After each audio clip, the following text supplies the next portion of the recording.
Yeah. Let me talk to my people right quick.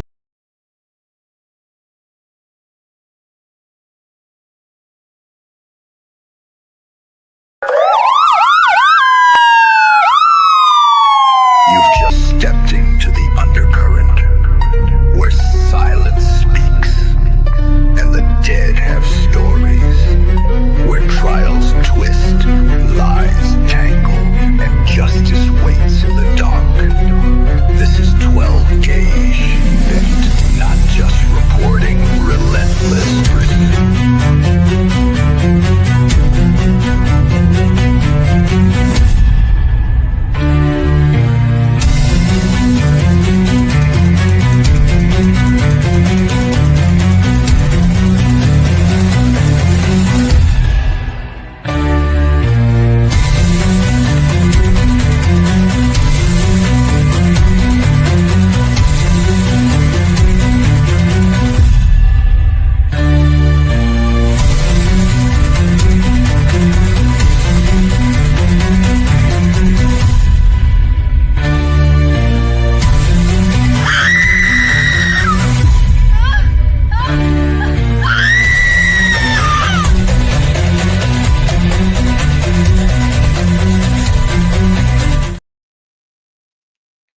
All right, all right, all right. How's everybody doing on this Saturday afternoon?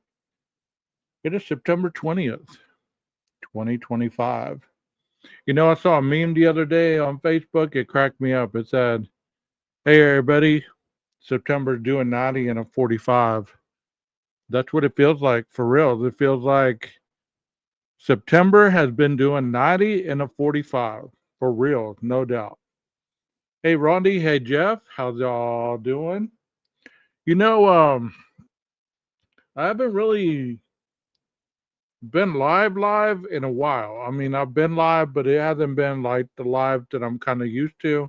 The other night I did go live, but it wasn't really, I discussed the Charlie Kirk stuff, um, the racial disparity, the hanging of people in Mississippi, the African American and the Anglo Caucasian that they found in Mississippi as well, in Vicksburg.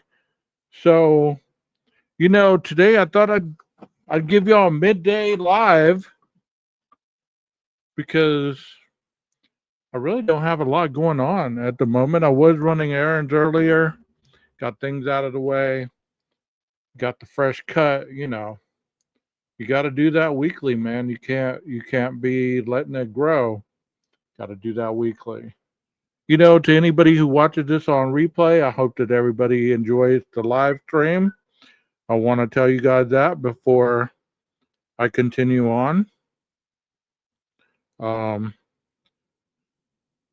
I just noticed I have a big old crack in my phone. I didn't notice it before, but I turned my phone off and I noticed that I have a crack on the side where it's called I don't know how many of you have Android, but you have this, it's called an otter thing, like whatever, and my phone has a crack in it. Well, I'm magic, obviously. Um, so I do have a plan with my provider that I can get a free screen. So I'm paying monthly for that. So I'm probably gonna turn that in. Hey Aquarius, how you doing? As we're waiting for people to come in here, I'm just gonna talk with you guys a little bit until people come on in. Um, I was gonna play that song at the very beginning, but I realized that the last time that I played that song, it was a copyright. So I quickly turned it off. What do y'all think about my new intro? I kind of dig it, man. I kind of dig it pretty good. The people have given me positive feedback, especially with the woman screaming. I think that catches people off guard a little bit, and I mean that's part of the point. I want people to kind of be taken back a little bit by the screaming because that's what true crime is all about. Um, Let me see how long ago. This was done by News Nation 9 hours ago, so it should be okay to play without being copyrighted. I know most of you have been following the Travis Decker case, and also this individual that was found deceased in her vehicle is really under suspicious circumstances. So here we go. Let's get on with Banfield. Ashley. You know, I haven't seen JB Gunner in a while. When I think of Ashley Banfield, I think of what he calls her, and I kind of laugh at it a little bit, even though it is a little disrespectful. He has his own name for her. I kind of like Ashley and News Nation's coverage on certain things. I mean, they're putting they're pretty on point with stuff. What do y'all think about Ashley Banfield and News Nation's coverage? You know, Brian Enton and all that. I like their coverage because it gives you an opportunity to get a quick perspective on something. And if you're a fan of Ashley Banfield, she does have a show. It's called Drop Dead Serious that she does on her own. So if you haven't checked out that show of hers, you might go do that. So here we go. Let's go ahead and start off. Let's see.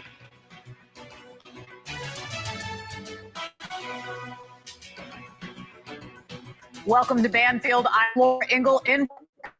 I'm so glad that you're here because we are following several fast-moving developments in the Celeste Rivas Hernandez case. Now, you'll remember she is the 15-year-old missing teen found dismembered in the trunk of a rising music star's car. Now, that singer, known as David, has seen his life turned Okay, she was 15 years old. She's found dismembered in one of the vehicles that is registered to him. Does that mean that he did it? Not necessarily. People can have cars registered to them all the time. Let's see what she had to say about this 15-year-old that was found dismembered. Absolutely upside down in the last 72 hours. We've been watching it. The LAPD has raided his home. His endorsement deals have been paused for now. His world tour has been canceled. And even his record label is distancing itself from him. Could an arrest be imminent? Many people are asking that question tonight. And a massive manhunt is underway in upstate New York tonight after a woman was found stabbed to death in her home. Police are on the lookout for this man, Anthony Bershon, who they are searching for in connection with her death. But they've been searching for 5 days without finding a trace of their target. Look at his face very closely right now, because with the killer still on the loose, the police is urging residents to be on the lookout. Is the city of Cohoes under siege? We'll have more coming up later in this show. And could this finally be closure? More than 3 months overdue? It's a big question tonight. That's how long police and the FBI. So 3 months that the FBI and police have been looking for Travis Decker. Even though his case has kind of, gone cold a little bit on social media, there's some people that have been reporting on the Travis Decker case. And if you don't know about that case, basically the Travis Decker case was a case where the individual Travis Decker was in a enraged relationship with his ex-wife. He had custody as well of his 3 daughters. They went to a hike or a run scheduled at this park, and the mom got worried because, the daughters were not answering, or they were not back by the time that they were supposed to be back. Well, come to find out, Travis Decker murdered his 3 daughters, suffocated them, I believe, and the manhunt continued. They were looking for him. Well, supposedly 3 months later, they have found his body. Let's see. I have been frantically searching for Travis Decker, the ex-soldier wanted in the violent deaths of his own 3 little girls. Tonight, what may be the final breakthrough, a dead body, human remains, found in that search area. Law enforcement officials are all but certain it's Travis Decker, but how can they be so sure? Well, I got it straight from the sheriff leading the search. Our entire conversation coming up in just a few minutes. So there's this old saying in show business, right? You're only as good as your last show. Basically, your current value or reputation is determined by your most recent performance. David Anthony Burke, who performs under the name David, but he spells it D4VD, better hope his Monday show in Portland was a good one, a really good one, because as things stand right now, it might be his last show. Okay, so he was in Portland on Monday. And that's interesting to know that, like she said, you're only as good as your last show. So a lot of times we have excellent lives or excellent shows that we put a lot of effort into, and sometimes they're good, sometimes they're not so good. You know, I'm very critiquing of my lives because sometimes I end my lives and I'm like, man, that was crap. I wasn't into it. I wasn't really feeling the topic. I wasn't feeling this, feeling that. But you know what? This individual has a lot of explaining to do. What was this girl's body doing in a car that's registered to him? And also, a dismembered body that was found in that car that was registered to him. So think about that a little bit. Think about that a little bit. This car was registered to this entertainer that goes by the name of David. His tour has since been canceled amidst this 15-year-old that was found dismembered in his car. For a very long time. You see, his team has announced that the rest of his world tour will be canceled as he finds himself embroiled in a homicide investigation. On Wednesday, the body in the trunk of his impounded Tesla was identified as a missing teen girl named Celeste Rivas Hernandez. This teen had been missing since April of 2024, and her body, dismembered and decomposed, was found in the car on September 8th. And since the identification, there has been rampant speculation that Celeste and David had been in some kind of a relationship. And a reminder for you. So a 15-year-old girl was in a relationship with an up-and-coming performer.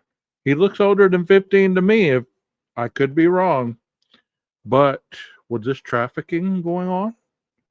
Did he get her pregnant? What were some of the reasons that could have ended in her being dismembered in a Tesla that was registered to this individual right here? David is 20 years old, and police believe Celeste died just days before her 15th birthday. So she was 14. Between the two, or maybe just... She was 14, and he was 20. Whoa. 14, missing, found, murdered in a vehicle registered to this gentleman. Eerie coincidences include the following. Both Celeste and David had matching tattoos, the word shh on their right index fingers. Celeste's mother says that she was dating a David when her daughter disappeared, and a photo of David standing in Celeste's neighborhood before the teen disappeared. Then you've got the song by David leaked in December 2023 titled Celeste, all about a... So is that coincidence, y'all? Those of you in the chat, is that a coincidence, or would you see that this is circumstantial evidence that could be tied to her disappearance and possibly her murder? I'm not saying he did it, okay? Don't get it twisted. I'm not saying he did it. But that's a lot of circumstantial evidence right there. Would you not agree with that? Circumstantial evidence that could tie this individual to this potential crime. Maybe he didn't even have anything to do with that. Maybe somebody else did. Maybe he was trafficking this 14, 15-year-old girl. There's a lot to be discussed, and we will discuss this after this broadcast concludes. So, David and Celeste had matching tattoos. Celeste's mother says she was dating a David. Photo of David in Celeste's neighborhood. Song by David called Celeste, leaked in December 2023. Girl he's in love with. TMZ has also acquired multiple photos and a video of David with a girl who looks remarkably like Celeste Rivas Hernandez. TMZ has also acquired a video reportedly of Celeste's former middle school science teacher describing how Celeste had run away to Hollywood with David after meeting him online on Wednesday. The LAPD spent 12 hours searching a house where David had been living. So big developments this week. Sources say they were looking for blood evidence in the house and the garage. Neighbors remember seeing the Tesla regularly parked at that house, and it was abandoned and towed to an impound lot from the same neighborhood. It's not just David's world tour that has gone away. His record label, Interscope, has stopped promoting him and his upcoming album, too. He has been quietly uninvited from a September 24th show at the Grammy Museum. And with good reason. You know, I'm glad that people are finally stepping up and doing the right thing. You don't celebrate negative behavior. Even if he's found innocent of this, you know what? At this point, it looks circumstantial enough to have law enforcement involved. You don't promote negative behavior. You don't continue feeding the money trail.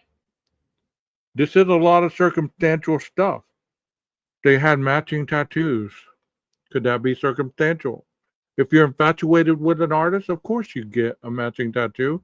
And I've seen that tattoo since like 2015. I had a friend that had the word shh.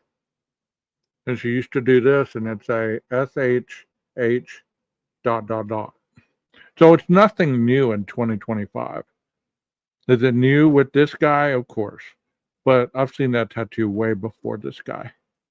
there are reports that Crocs and Hollister have removed David from an upcoming marketing campaign. So that's quite a lot. Earlier, Ashley spoke to TMZ executive producer Charles about the ongoing investigation and its effect on David's career. Let's take a look.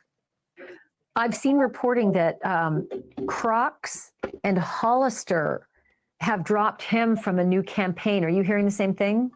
You know what? I have not. I can't confirm that. I know that I know the reports you're talking about, and we've been trying to confirm that that they have. But that would be expected. And there have been other artists who have taken down songs that they collaborated with David on, and they removed them from some platforms just because they have seen what's going on. And until we know for certain, I think some artists will see David as kind of toxic at this point, and they don't want to be connected. This is, the same. I mean, why would you want to be connected with somebody who has a 15-year-old person dismembered, found in a car that was registered to you? With all the stuff that was being said, Celeste had a crush on this man. Celeste was supposedly going to Hollywood to have a relationship with this man. My question to you as a viewer, what the hell was the mother doing to protect her daughter? How many people could have stopped this from potentially happening? You have a 14-year-old, 15-year-old daughter. You're telling me that you would have just let her run off with a 20-year-old man to Hollywood to explore the fame and everything else that was going on in this man's life? Tell me, chat. Tell me, people that are watching this behind the scenes, you would have let your 14, 15-year-old child go off with an individual who's 20 years old and is an entertainer. Yes or no, would you have done that?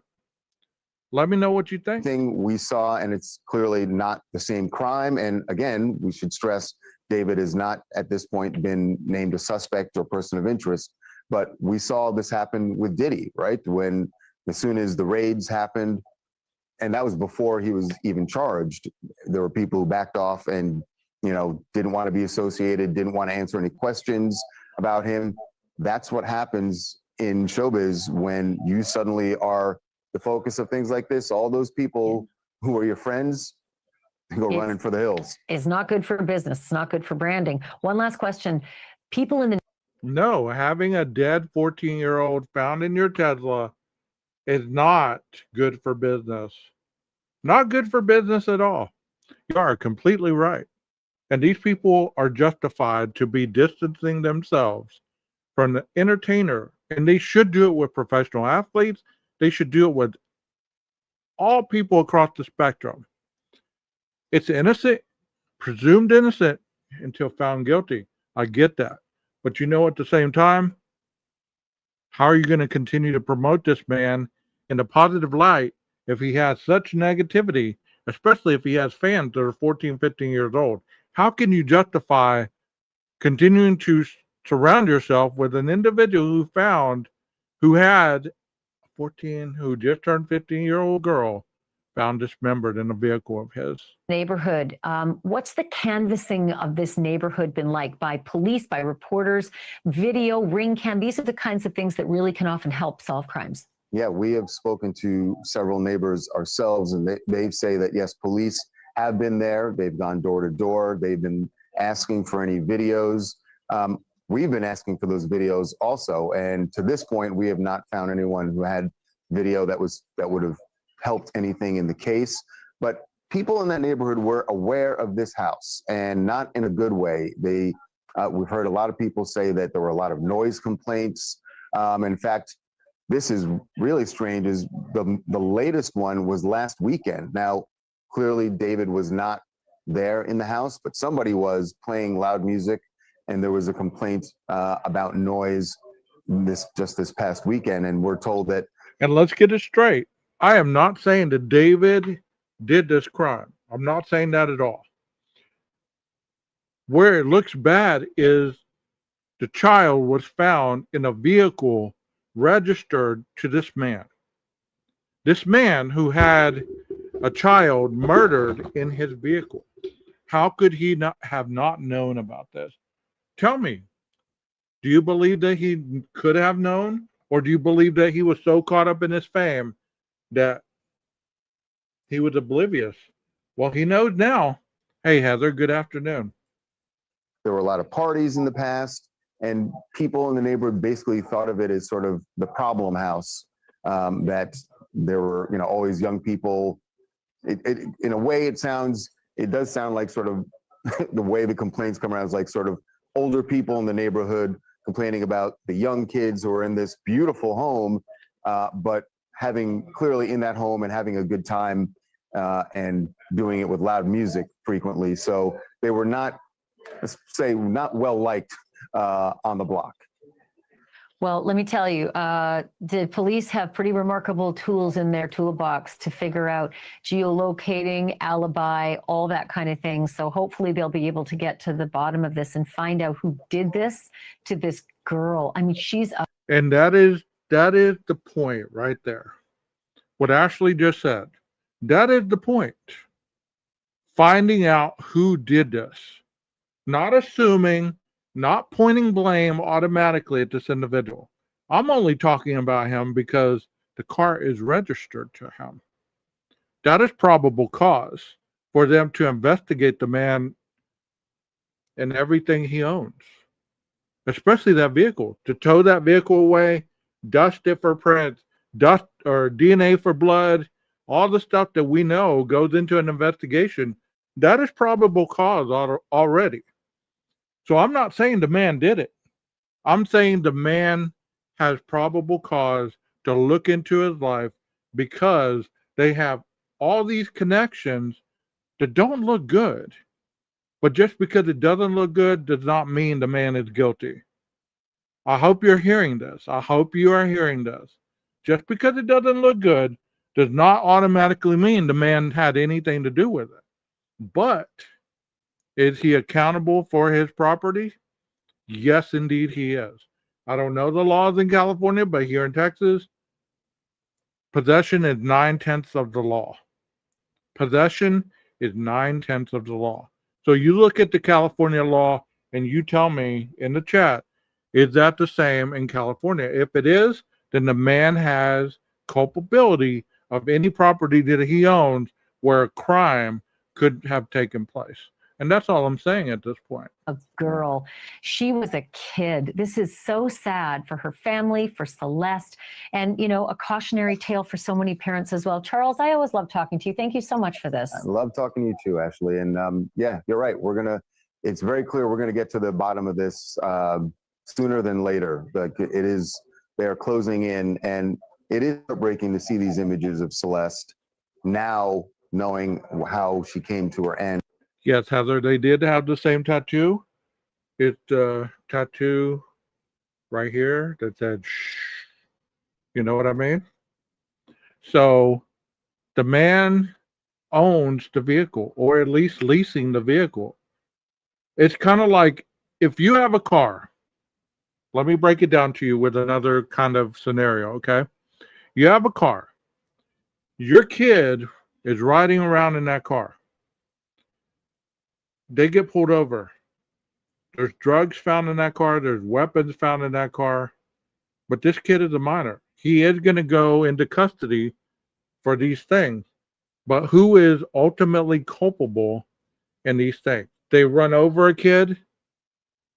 The kid doesn't have a driver's license. He stole your vehicle. You're responsible for that vehicle. That is your vehicle. Now, if the car is registered to the kid, then you have no culpability. But this car in this case is registered to this individual named David. So, yeah. But to see her at a very young age in this sort of Hollywood circle, you just wonder how it got to that point for her. And you hope the police can solve this and give her family some closure. All right, I want to bring in Lauren Conlon. She's a journalist who specializes in entertainment and true crime and the host of the Outlier podcast. She's been following this case very closely, and if you follow her on social, you know she is all over this story. Lauren, good to see you, my friend. Thanks for being with us tonight. Appreciate you. Yes, if you can find that out and type that in the chat or copy and paste it in the chat, I'd like to know that. I'll put it up on the screen. Let's hear what this individual had to say. It says LAPD wants doorbell videos of abandoned Tesla. This Tesla was abandoned, and according to individuals, this Tesla was abandoned for days until somebody looked into it and they found a dismembered body of this had just turned 15-year-old girl named Celeste. So let's continue to hear what they got to say. Thanks for having me, Laura. Good to see you. Yeah, good to see you too. All right, so let's get into this because David's world tour was canceled, but some dates we see are still on sale. So we want to talk about that. And also the tickets for 3 shows in Paris and 4 shows in Australia still available. So we're making note of that. Those will, I guess, will probably be canceled soon. Not exactly a good look if he left the country amid a murder investigation. We don't know that. Police probably wouldn't be okay with that if that's the case, but it might force the LAPD's hand if he tried to leave. Do we have any idea where he is? I was just going to say that, Laura. I think at this point, police most likely have advised him to stay local, stay in Los Angeles. I mean, you're right. And what we know at this point, again, is that he has not officially been named as a suspect. Right. However, when a young girl's body is found decomposing and dismembered in a car that's registered to you, yeah, you better listen to the police. And today, that exactly what she just said right there. And that's the same thing I just said a little bit ago. When this vehicle is registered to you, why don't you just stay around a little bit? We got some talking to do. We got some clearing up to do.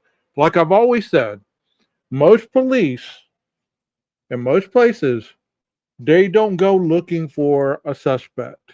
That is the misconception of investigation. They're looking to clear people of being a potential suspect. So I'm sure they're trying to clear David. Where were you? Were you anywhere in the area during this time? Okay. Well, if he has a solid alibi, guess what? David is cleared. We're going to go with his alibi. Let's continue on down the road. They don't go looking for a suspect right away. They go looking to clear the suspects rather than making them a proverbial suspect. September 19th, he was actually supposed to have a show in San Francisco, California. So again, my understanding is that he is in LA right now. However, his team is being very, very tight-lipped. All we know right now is that they are quote unquote cooperating. And something else, you know, I thought of here, and look, I feel like with a Tesla that I don't think many people are talking about. There are 8 to 9 cameras on a Tesla. Oh, I think at this point, police must have that evidence that they're reviewing. See, there's the Tesla right there. So she just said it right there. The Tesla has 8 to 9 cameras. So can you imagine if some of these vehicles that we've heard about in other crimes that we've been following on this channel, their vehicles had 8 or 9 cameras? Boy, that would have solved that crime right away. Let's listen to what she got to say. That is interesting right there. There's the Tesla. And it's very definitive. It's a black vehicle, a black Tesla with tinted windows. I mean, it's hard not to say, well, I've seen that vehicle because it's very distinct.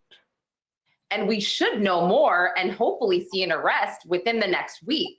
Right. That's a really good point. And you've got to wonder, too, you know, can you disable those cameras? Okay. Heather has the law for California. She says parents can be held accountable in California if there is a minor involved. It's called the parental responsibility law. So if the mother did not report this 14-year-old missing or even abducted, and she's later murdered, which she was, there's a potential fallback on the mom, which there should be. Parents need to be held accountable. How many of you would let your 14 to 15-year-old daughter go cross country to be with an entertainer Before you're who was 20 years old? going to put a body in a trunk or in the front trunk or whatever it is. So that's a great question, though. That's remarkable how many cameras there are. And speaking of cameras, I was also thinking, I used to live in LA. I lived in Hollywood and West Hollywood. And, you know, the paparazzi is everywhere, right? They're looking for him. They're hunting him right now. We know this. We know that they've got to be out there. So we're waiting for that to pop up. So he's not going to be able to hide for very long. That's for sure. You know, his team didn't just remove shows from his website, also forced to remove some creepy merchandise from his site. So for people who don't know, David was selling a line of button-down shirts with bloody handprints. And Lauren, this wasn't like a Halloween thing, right? It was because one of his biggest songs called Romantic Homicide. Wow. Part of a theme here. I mean, it's pretty disturbing because you can clearly see the correlation this guy has between. Once again, let me talk about mens rea. You've heard me talk about that. Mens rea is a guilty mind. It gives you an inside track to the individual. It gives you an inside track of the mentality of the individual if they did commit the crime. Think about the song title. Think about the shirt with the bloody handprints. Is this connected at all? Tell me, do you believe it could be connected? Do you believe it's circumstantial? Do you believe it's coincidental? I'm not saying he did it. It's just not looking good for the man. Tell me what you believe. Romance and murder and homicide. I mean, I took a look at his website. I've gone down these rabbit holes. You know, you look at these lyrics, okay, of Romantic Homicide. I have them right here. He has a line where he says, "In the back of my mind, I killed you and I didn't even regret it." One of his music videos, I think, you know, he's carrying a casket, or people are carrying a casket. He just seems to have this very sick fascination, which, I mean, it really doesn't help his case at this point. Yeah, and it seems like she wasn't exactly hiding with David. They were reportedly public with their relationship. She did appear in photos with him, at least it looks like her, and at least 2 live streams where he engaged with fans with her by his side. Moderators of Discord and Twitch that we've been looking at who, ran these live streams released a statement today, and they say they had no idea Celeste was underage or a missing person, thought she was 18 or 19. They say that they've severed all ties with David. But I mean, again, about the ages, this guy's 20, she was about to be 15. Yeah, she was about to be 15, so she was 14. He's 20. He pulls all bloody shirts after the body ID'd. So think about that.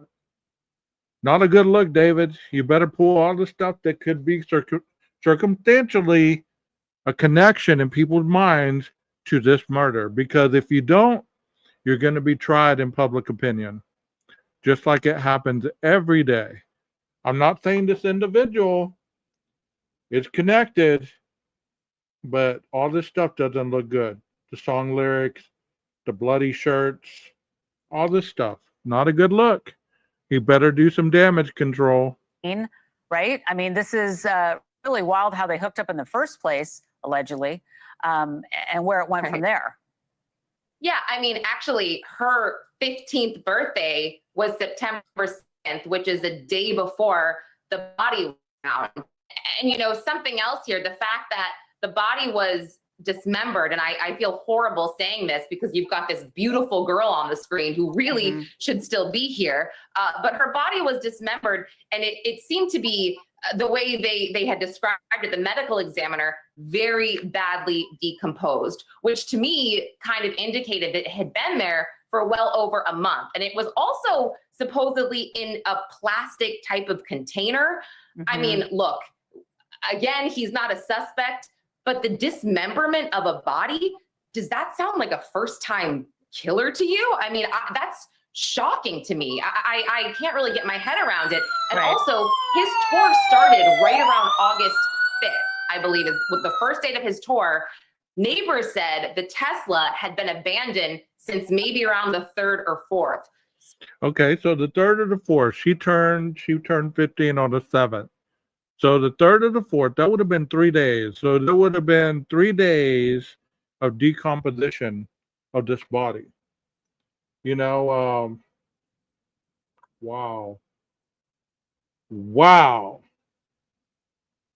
We've covered true crime long enough on the channel that we understand timelines are of the essence. When the investigations are going on, timelines are of the essence. So think about the timeline. She turned 15 on the 7th. She was already decomposing. Her body was found within that time frame. The Tesla was abandoned 3 or 4 days before. Whoa. Tell me what you think. Are timelines important? Tell me what you think. So, the timeline checks out without, really pointing fingers at him. I mean, sorry, it's hard not to at this point, but yeah, it all is making sense. Right. And listen, I mean, Los Angeles is really hot too, right? So it's a very, very warm environment where this Tesla was abandoned. I've heard other things too, that maybe the body just fell apart. Was it dismembered? Did it just fall apart? I mean, it's really hard to talk about, as you mentioned, with looking at the victim, and our hearts go out to her family and to her friends and everybody who, maybe didn't know that this was going on. So yeah, if her body was decomposing in that heat, maybe it wasn't dismembered. Maybe it was just falling apart. Either or, that is just tragic on so many regards. Tragic for this young child, because she is a child. Tragic. How would you feel if you were her mother? Did her mother even care? How she let her go? Or maybe she didn't. Maybe she ran off. Did her mother, report her missing? Did she know where she was at? Is there any text on the phone? Hey, Mom, I'm in LA. Everything good. Blah, blah, blah. This one's going to get big, y'all. This one's going to get big. on this alleged relationship. Has David said anything right now? Has he said anything about Celeste? I mean, he apparently wrote a song about her, but has he said anything about what's going on? Because we don't know for sure where he is. We know that he has these reports that he returned to LA on Wednesday, but not seen in public. So are you hearing any buzz about what he's saying? No, I'm not hearing anything about David and the way he feels, any sort of press statement about him. And, you know, I think it's interesting because he grew to fame on social media like TikTok and Instagram. He's got something like 2 million followers, and he's posing with very high profile people like Benny Blanco. And, you know, these people haven't said anything as well. They've said nothing. And I think at this point, everybody just wants to keep their distance, as they should, until we know a little bit more. Lauren Conlin, all over this story. Thank you so much for being with us tonight. It's always great to see you. Follow Lauren on all her socials. She's got good stuff. We'll see you soon. Thanks, Lauren. Thanks, Laura. All right. And coming up, police in upstate New York are putting out an urgent alert tonight, asking for the public's help in finding a man wanted in connection with a grisly murder. But with the suspect's car found just miles from the Canadian border, could it already be too late? We'll have the latest on that manhunt right after this break. Don't go anywhere.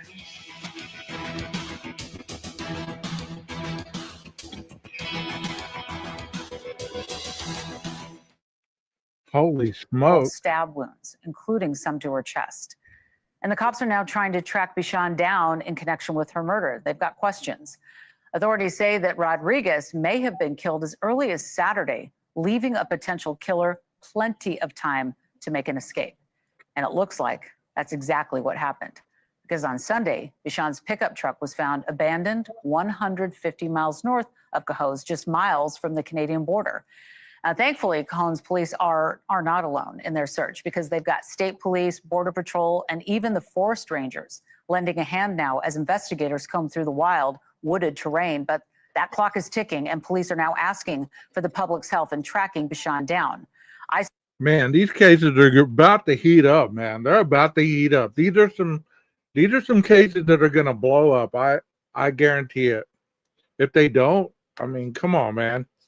They're sweeping the woods near the Canadian border looking for this man. Whoa. I spoke to the mayor of this town, William Keeler, about the manhunt earlier today. Take a look. Mayor, thanks again for joining us. I'm hoping that you can give us the latest on the search for Bichon. There really has been no update since the truck was recovered. And, you know, that was recovered about 2.5 hours north of Cohoes in Franklin County, which is one of our northernmost counties, you know, on the Canadian border. I just want to back up for a second, because this is such a horrific crime. And I just was hoping that you could kind of walk us through where exactly the victim's body was found. We know it was in a home. Tell us about this area and how the manhunt kind of... No, this is another person. His name is what'd she say his name was? DeJuan, something like that. Long gone. He killed his girlfriend. So his truck was discovered an hour from the Canadian border. There's a manhunt for him.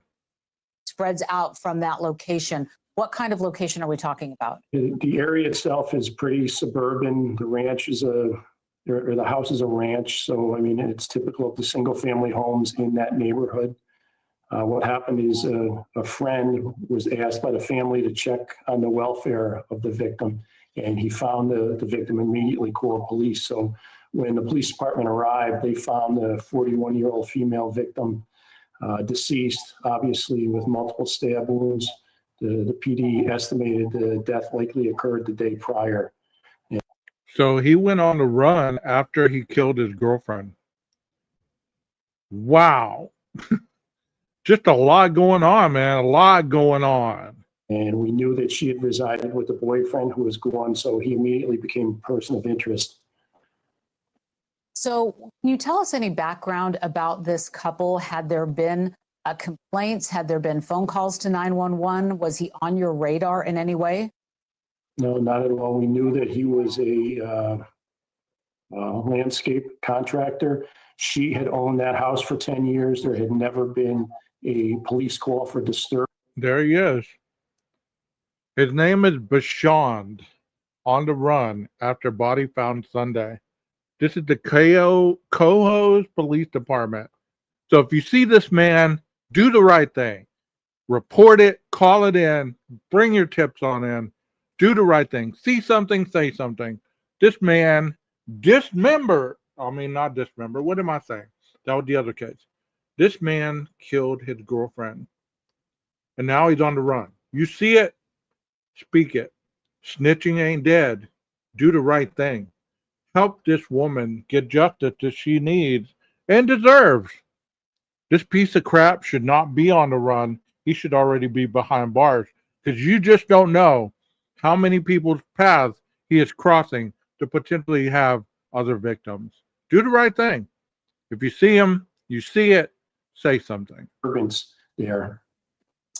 Wow. Okay. Well, as you move forward in the investigation, I'm not sure if anybody on your team knew of this suspect. I mean, it sounds like it's a relatively, tight-knit community. Did you guys know him? Did anybody on your team know him?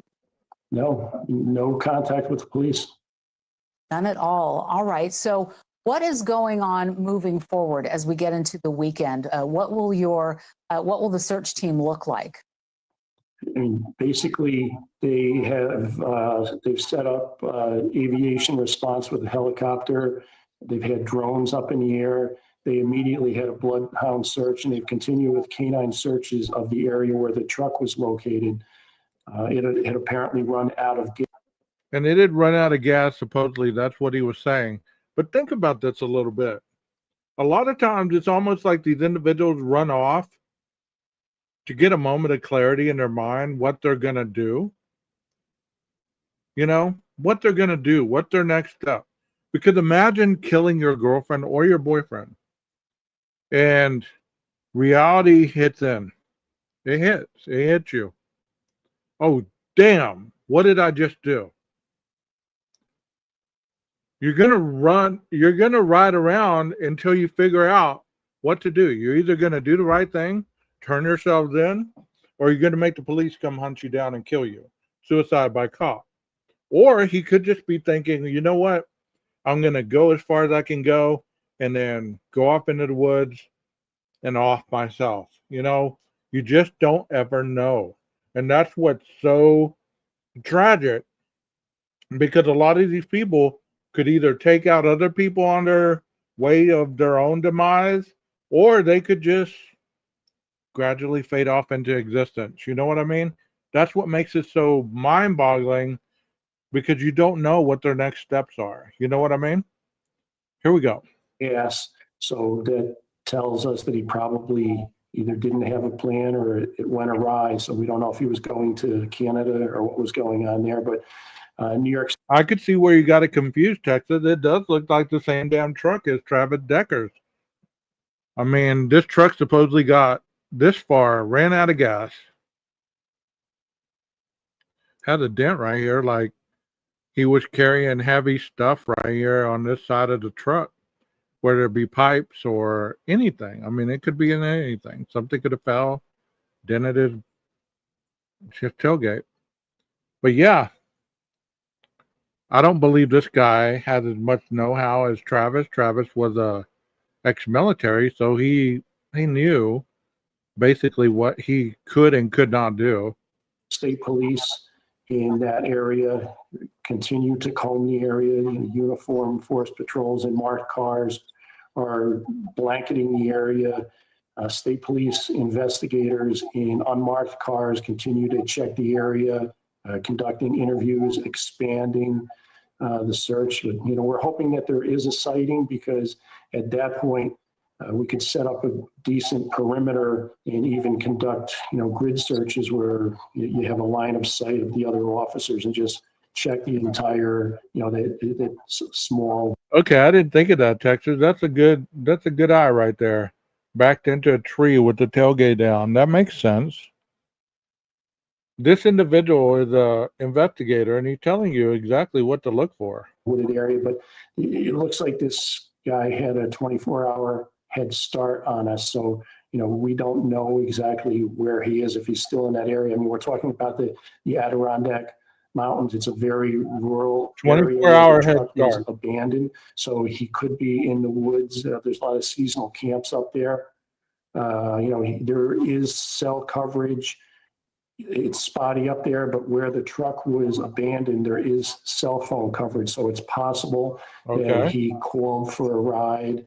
Whether he had somebody that could come get him quickly, we don't know. Obviously, the police are checking cell phone records, any credit card use. So there is cell phone coverage. So probably they're canvassing the areas, looking for cameras, looking for cell pings, possibly even pinging his phone, just like what we heard about other crimes that we cover on this channel and other people cover in the true crime community.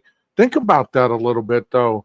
This man is on foot, or he called somebody to come pick him up, which is not without reason. Because what would you do? You'd call somebody to come pick you up if he ran out of gas, right? He could have taken an Uber. He could have taken a Lyft. Could have taken a taxi.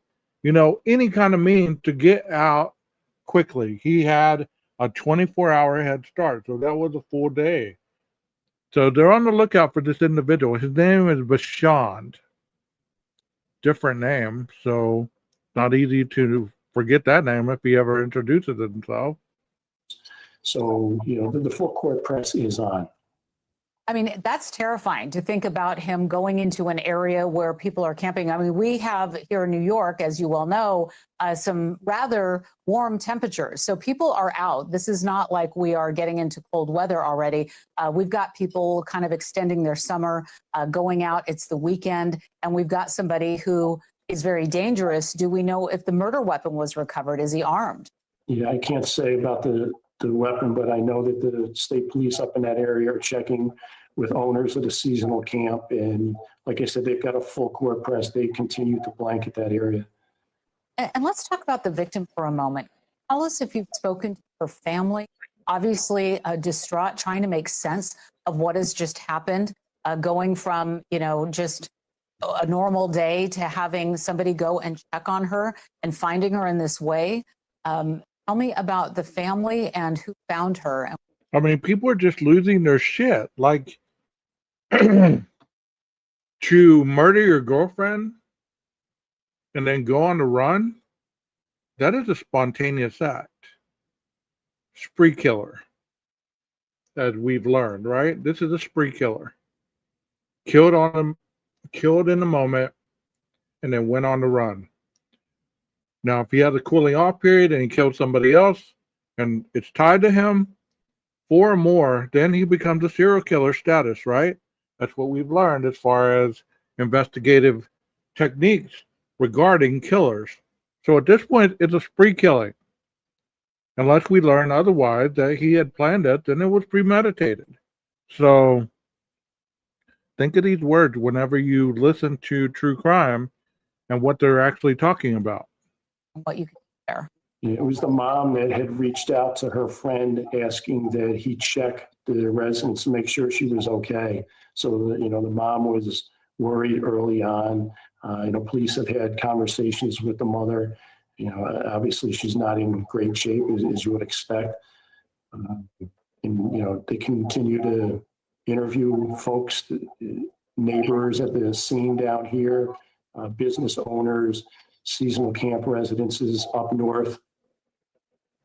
And our thanks to Mayor Keeler again for joining us earlier today. And joining me now for more details on the search for Anthony Bershond is Chief Todd Walden. He's the chief of police for this police department where this is all happening. Thank you very much for joining us tonight. It is so disturbing to think of him out there and what could be happening. Chief, describe the scene of the crime. Tell us, did it look like there was a struggle? Was there an element of surprise? What can you tell us? Well, because there is the potential for a pending prosecution and court case, I really can't get into the details of the crime scene itself. As the mayor had mentioned earlier, I can tell you that it is not one of the more densely populated areas of Cohoes. It's suburban and made up of mostly single-family homes. It's actually not very far from where I live, and myself and my family have walked by that particular house many times as we're going through the neighborhood. So the homes, are they close together? Do you think that anybody has heard anything? I'm sure that the neighbors have been interviewed. Is it that type of neighborhood where somebody could have heard a commotion? Absolutely. The houses are close enough where that is a possibility. They are single-family homes, but close to each other. Yeah, and the Wow. mayor had said that Bashand had a 24-hour head start. What? So that's what makes it so interesting about this case is he had a 24-hour head start. 24 hours. Went so far, his truck ran out of gas, and then bam, he's on the run. Hasn't been heard, seen, nothing. Where is he? Where is Anthony Deshand? Where is he? See something, say something. This woman was murdered on Sunday. We need to get this guy off the streets.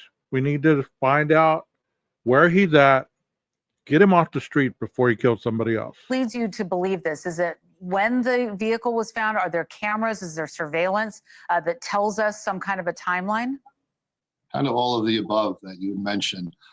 Through both the investigation and interviews with other people, they were able to determine when his truck had arrived and then when his truck left. Also, the lack of communication from the victim to her mother and other people that she would have spoken to helped us to figure out that this had happened 24 hours roughly before we were notified. It's just devastating. I don't know if you can tell us if they had any cameras on their home, any Ring doorbells, anything like that they had that you're able to tap into? All of those things have been looked into, and there is some evidence that we're going to be getting from videos. Okay. Oh, good. That's good to Good. know. How'd you guys find That the is truck? good. Plate readers have become a common practice to be using in law enforcement recently. I mean, it just trips me out about that truck, man. When I saw that truck, now I can see why Texas was confused thinking this was Travis Decker. He had a truck just like that, man. If you don't know anything about that case, you need to get on that Travis Decker case because it's interesting and they're going to get to the point where there have been some remains found that they believe are Travis Decker.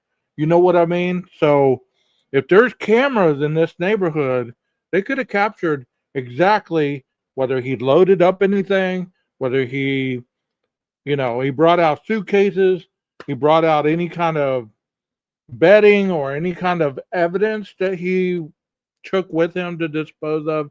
You just never know. This man is presumed innocent until the court of law finds him guilty. But at this point, it's not looking good for him, not looking good at all. To go on the run does not instantly point guilt. But we know if he was innocent of any wrongdoing, he would have reported the crime 24 hours in advance. He would have been there when the police arrived, and he would have walked them through what he could have potentially found when he entered the residence.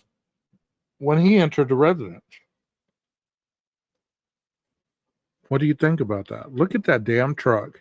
I thought that was Travis Decker's truck too. So when you determine who you're looking for, in this case, Mr. Beshand, and then you determine what vehicles may be registered to him, you can get the license plate, and then you can enter that data into both stationary and mobile license plate readers. From that, every time his vehicle goes by a license plate reader, it will give us a hit, and you can kind of track its movements up to a certain point. At that point, it's up to the boots on the ground, troopers and officers to look in that particular area. Now, he did leave his vehicle at an intersection, run out of gas. So whether, again, he just kept going until he ran out of gas or whether that was an intentional stop, we don't know. Yeah. But from that point where you locate the truck, you just kind of move outward in your search.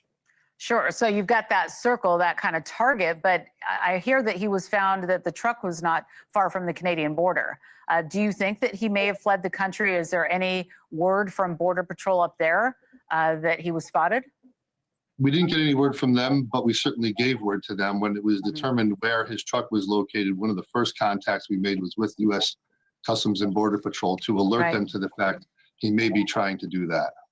Has he officially been named a suspect? Obviously, you have questions for him. I mean, he's the boyfriend, the ex-boyfriend, or whatever the case may be for their relationship. Are you calling him that? Yes. Initially, they're a person of interest, obviously. But as Of you start course. to interview those closest to the victim, family members. Of course, and that's what we know. If you follow true crime at any point in time, you understand the people that are closest to the deceased are the ones that are interviewed first, because they are usually statistically, these crimes of passion, these domestic violence situations go way too wrong. Somebody gets out of hand, somebody potentially dies or gets injured. It's always identifying the person closest to the victim. And this was the individual that they're saying was closest to the victim 24 hours prior to him being not in the area anymore. So why would you drive away in a truck until it ran out of gas and then boom, nobody hears from you anymore? Wouldn't you call the police and say, hey, I'm the boyfriend. I got scared because I came in on this.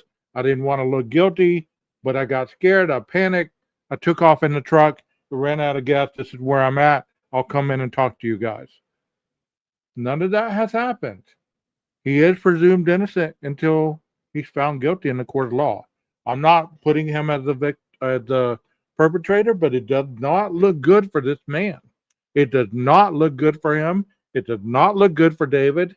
I mean, they're investigating, like I said so many minutes ago. They're looking to unsuspect people rather than to make a suspect. You know what I mean? Yeah, she was stabbed. So Members, friends, and coworkers, and this is the one person who was closest to her, who lived Yeah. with her in that residence, and you cannot locate him. As the days go by, and then you realize the truck is abandoned 150 miles from Cohoes, he certainly makes the switch from person of interest to suspect. right. Well, Chief, I certainly hope by us putting that photo up and keeping this story alive on our air here at News Nation, we can help get that word out. And of course, if You guys in the true crime community, get the word out, man. Anthony Bashand, he is a person of interest in this crime. We all share information. If we're really into this about catching potential suspects, get the word out, man. Put it on your community tabs. Get the word out. Share it in other platforms. This man needs to be caught. If nothing else, to clear his name. anybody sees him, I assume that the word is to Is he injured? Was he in the residence? Did he get stabbed? Did he get injured? Did he try to flee the potential suspect who killed his girlfriend? There's so many avenues that we could go down. But at this point, he's not even available to speak his own truth. And that is what is tragic. just call 911 and stay away, right? Absolutely. We have 911 and we have some tips lines that are set up, encouraging everybody, do not obviously approach him, but if you have anybody you see that looks like him or anything out of the ordinary that's happening at your seasonal camp or your residence up there, don't hesitate to call the police. Let us check into it. If it's nothing, no problem. But if it helps us get him, then it's obviously important. Yep. All right, Chief Walden, thank you very much for being with us tonight, and check back in when you have new information. Do Okay? the right Thank you. thing, y'all. Do the right thing. All right, quick break, but stay right there. I've got the biggest breakthrough so far in the massive search Here for we a go. man police say killed his 3 daughters. Here we Did go. search crews in Washington State finally find Travis Decker? Travis The sheriff Decker. leading the manhunt tells me everything about the human remains they found this week, points to his fugitive. Our full conversation with all the details. All right, let's next. get it going. Let's get it going. Today have found Travis Decker's remains. News Nation reporting on For it. more than 3 months, we've been talking about Travis Decker. Let's And do he's it. the former Army infantry soldier who police have been searching for ever since Decker's 3 daughters were found dead near a campground in Washington State. Now, they had been asphyxiated on a weekend when Decker had visitation. Law enforcement officials believe Decker was either managing to hide from them or was somehow staying one step ahead. But tonight, the hunt for Travis Decker may be over. Search teams have found a set of human remains, and they're Boom. all but certain the dead person they found is their wanted man, Travis Decker. Oh, wow. They found his remains, y'all. Travis Decker, check him off the list. The man is no longer on the run, according to this report. Authorities are saying that those are his remains. Did he off himself? Let's see. Decker. A short time ago, I spoke to the sheriff of Chelan County, Washington, Mike Morrison. Take a listen. Joining us, Sheriff Mike Morrison. Welcome back to the program with these new developments now with the possible remains of Travis Decker being found. Tell us what the latest is and how confident you are that this could really be it. Well, we're feeling optimistic. It was already part of a pre-planned search operation that we had talked about here a couple of weeks ago after concluding the one with the FBI. We appreciate the U.S. Marshals and Border Patrol coming out, assisting us during the week. And then yesterday, as we were concluding, we did come upon some abnormalities that we were seeing, some from our drone images. So we searched in closer, found some items of interest. We did use Spokane County Sheriff's Office's helicopter team to repel our detective teams in there, confirmed that it was clothing consistent with what we had last seen with Travis Decker. That is what is so interesting to me, is that many times people think that the police just stopped searching because they stopped talking about the case. And I'm sure the perpetrators think the same thing. They know, hey, they're not going to stop searching for me, but they're not talking about it as much. So, I got a little bit more time. But in this case, 3 months, not a word after the murders. They had some sightings. They had potential. Well, Travis could have been here. Travis could have been there. But nothing definitive. Now we have some definitive stuff, according to the sheriff. And also some personal items and then some human remains too. So we collected some of these. We sent them off to Washington State Patrol's crime lab. And I've talked with Chief John Batiste this morning with Washington State Patrol and waiting to get results back on that. But we're optimistic this could be a positive break in the case. But again, we're not going to congratulate one another, pat each other on the back until we do get that DNA confirmation. Right. But this is a good find.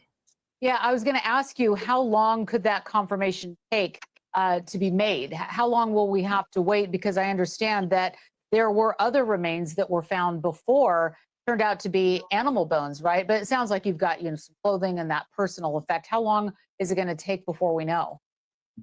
Well, I can say the difference between our findings from the last search with the FBI and this search, that we had no question that there were human remains. And now we just have to do the DNA comparison with what samples we have on file with Mr. Decker. We have not been provided an ETA, but we understand that we're not the only agency in Washington State that is investigating a homicide looking for DNA results. So we are pushing and asking just for the Warning label, Nina, you're in that area. Why don't you go to Washington State and do like a live from that area and get us the updates, man? You're in the area. Get us the scoop. Boots on the ground. I'm calling you out, Nina. I'm calling you out. You're close to this area. I'm calling you out. Be the boots on the ground. Get us the specifics, blah, blah, blah, blah, blah. For some reason, I can't spit it out today. Get us the boots on the ground, Nina. I'm calling you out. This is a hell of a story. We want to know. Professional courtesy. We recognize that we have a lot of federal assets on the ground along with other county assets that we'd like to break back towards our agency if possible. But overall, we're hoping within the next couple of days. We're hoping possibly today, but it looks like it may take a little bit longer. Was there a weapon found?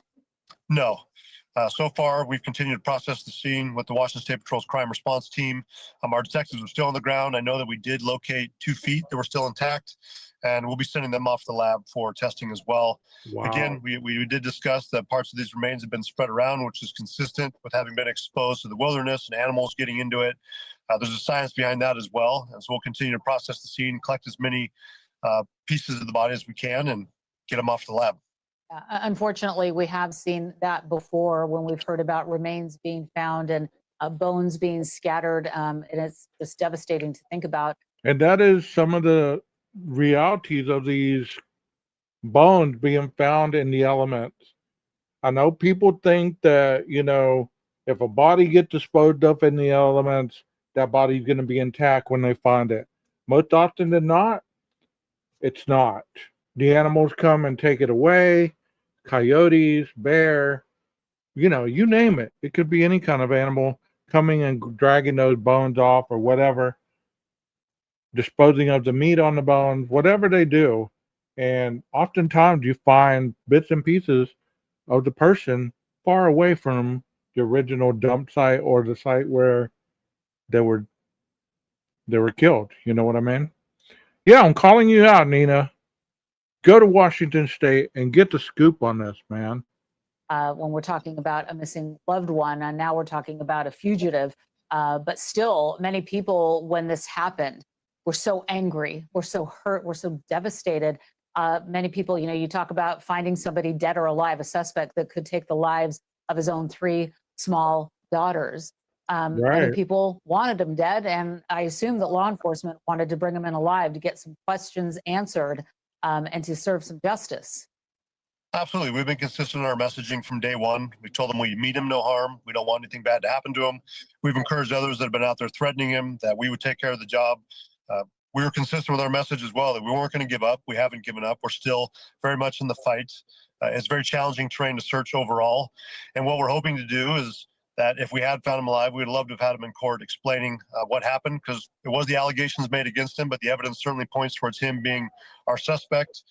But it appears that we may not get that opportunity. But again, we're not going to confirm it's him until we get the results back. But That's awesome. we feel like we've done what we needed to do for Peyton, Evelyn, and Olivia, bringing a voice to them, serving justice, and ensuring that the law prevailed. And I just want to touch on the work that you have done and what that means to you and your community personally. So they started searching for him in June. And since then, like I said about that other person just a while ago, they had almost the same identical Ford truck. Because if you were interested in this case at all, you understood that he left that Ford truck abandoned, and he too was supposedly heading toward the Canadian border. So both of these individuals have a lot of similarities, even though they're a billion miles apart. You know what I mean? If you could just share in closing what the last 3 months have been like for you and your team. I know that you are in the area tonight as we speak, going over to those investigators who are on scene, talking to them. What has this been like for you? It's been a challenge. Certainly, you're looking at the largest manhunt in Chelan County history. You're also looking at one of the most complex and heinous murders that this county's seen. And it's rocked a community. It's rocked our agency. And thankfully, we have several good friends when you're looking at the Washington State Patrol, the other agencies we've talked about with U.S. Marshals, FBI, that have come right alongside us. Spokane County Sheriff's Office, King County. We couldn't have done this alone. We're appreciative for the partnerships we already had established. It's just further strengthened those partnerships, and really we relied on one another. We don't always have the answers. And when you have partners that you can turn to help you out through these challenging situations, you're appreciative of that. But, personally, I recognize that this has taken a toll on our agency. We've had several deputies that this is a horrific situation. And these are the kind of situations that'll keep you up at night. I'm going on to 20 years in law enforcement, and this one's tough. But you've just seen the professionalism from our agency, from our partners that have remained focused that we need to bring justice to Peyton, Evelyn, and Olivia for this. The fact that they lost their lives is just unacceptable. That is true, that there's been a lot of professionalism in a lot of these cases. Not every case is a conspiracy. Not every case is someone's out there to just destroy evidence or plant evidence or any of that stuff. A lot of these cases are done by the book. There's a lot of eyes on these people investigating. So it's very difficult for them to be implementing nefarious tactics to get their man. Acceptable, and they have to be held accountable. The suspect has to be held accountable, and we believe that suspect's Travis.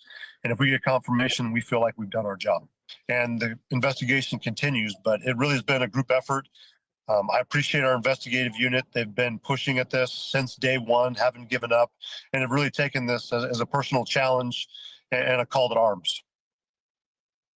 Thanks to Chelan County Sheriff Mike Morrison. Those photos that you saw on your screen were from the U.S. Marshals in that region. And of course, as soon as we get more, we will update you as soon as that information about the identity of this body is released. And still to come, speaking of the Marshals, they tracked down killers hiding in basements, rapists running across state lines, cartel operatives moving guns and drugs. For U.S. Marshals, it is never routine. It is life or death. And I got to ride along with an elite task force and saw firsthand how dangerous this job really is. We're going to share that with you. If I was younger, I would apply for the U.S. Marshals. I think that would be a hell of a job. I don't know. You're either part of the good side or you're part of the evil side. A lot of people have to make their choices. I don't see Firefly. Where's she at? I don't see her in here. I know I haven't blocked her. Did one of y'all block her by accident? Y'all can see her, but I can't. What's up with that? Coming up after the break.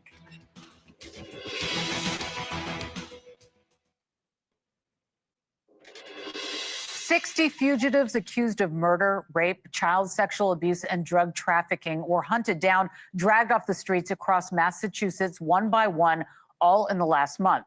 The U.S. Marshals called it Operation No Safe Harbor, and it's the everyday dangerous work of all law enforcement. This week, I witnessed that unflinching bravery up close, riding alongside the U.S. Marshals Violent Fugitive Task Force in northern Ohio as they pounded on doors, never knowing what was on the other side. Take a look.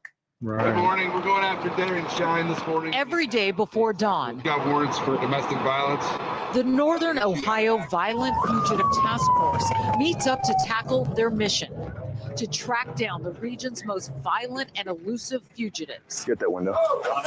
After weeks, sometimes months of surveillance, these task force members come armed with tactical gear and guns to go after these dangerous individuals with felony warrants.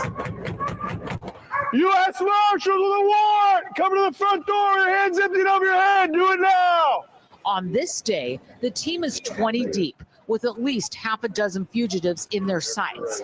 Their charges ranging from involuntary manslaughter, sexual battery, and domestic violence. And because this is a domestic violence warrant, there are women and now children. There's a baby that they just brought out. Stop putting me on that camera, boy!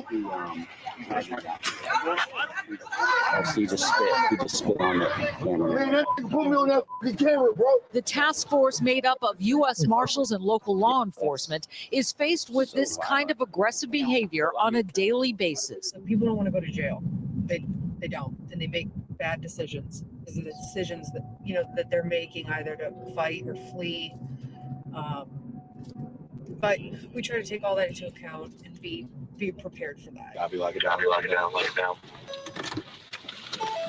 This highly orchestrated effort by the task force has team members surrounding the premises, weapons drawn, with a door knock and a wake-up call that no fugitive wants to hear. Canines are a huge tool psychologically for the suspects. And I mean, can you imagine being asleep and then all of a sudden, U.S. Marshals, open the door. Bam. Wow. No, I don't see her. Maybe she's in Discord. I don't know. Firefly, identify yourself if you're in here.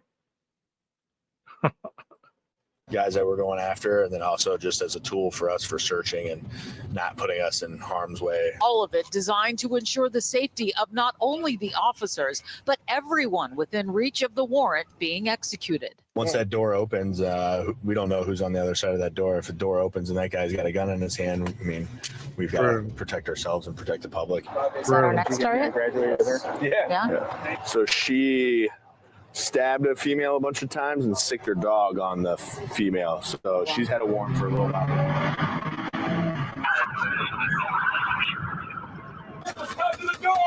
The second target. They were after this woman. Now we see that 2 more men have been cuffed. And So does he have a warrant? He does. And what does he have warrants for? Some kind of parole violation.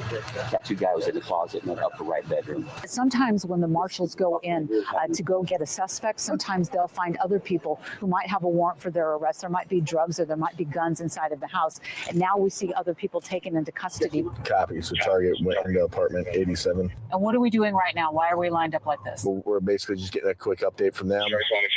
And then we'll make sure we have everybody, and then we'll roll up. All right, here we go. It's going to be everyone on the right, on our right. Reinforcements are called in for the most dangerous offenders. U.S. Marshals, come to the front door. Apartment 87. It's the U.S. Marshals with a warrant. Come to the front door. Your hands emptied over your head. Wow. Do it now. I got it, Bubby. Open the door. Do it now. Doors get blown in. accused of involuntary manslaughter for allegedly distributing drugs that led to an overdose. Inside the home, their elderly mother and their youngest child witnessed the couple being taken out of their home and away in cuffs.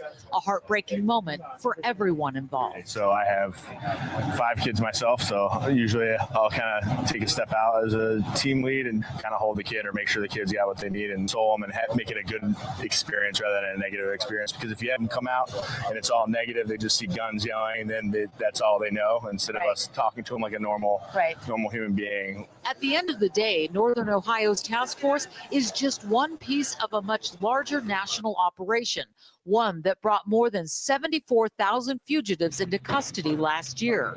Each arrest makes America's streets safer. How rewarding is it when you get your target? It's always rewarding. I mean, that's why I do what I do, and that's the purpose I have, I feel, and keeps me going every day, is to take bad people off the street. Oh wow, that is a good little end of the live for real. It's like,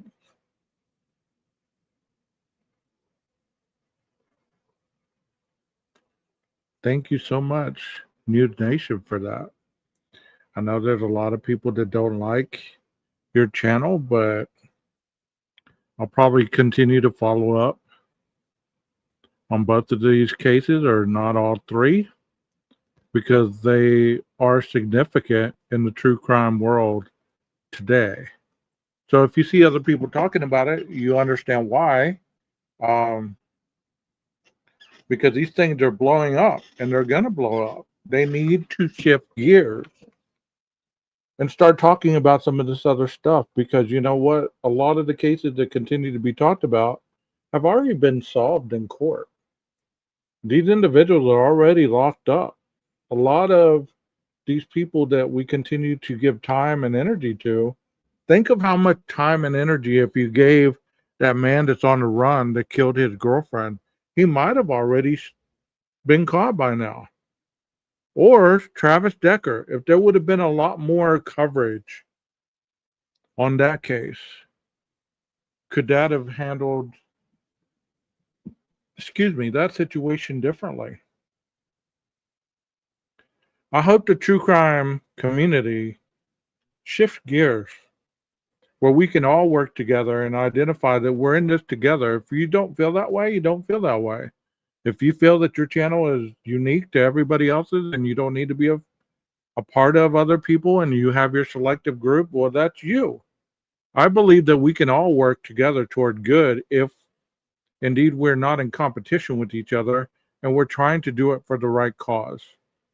But if you're not about that, then, you know, you're going to stay the course of your existence. But I'm not the moral compass of YouTube. My name is just 12 Gauge. And this is my channel, 12 Gauge Investigative. If you liked what I did, if you want to see more, hit the like button, subscribe, and share. Or if you didn't like it, hit the dislike button. I like constructive criticism as well. Like I always say, stay safe out there and always watch your 6. Maestro, cue that music.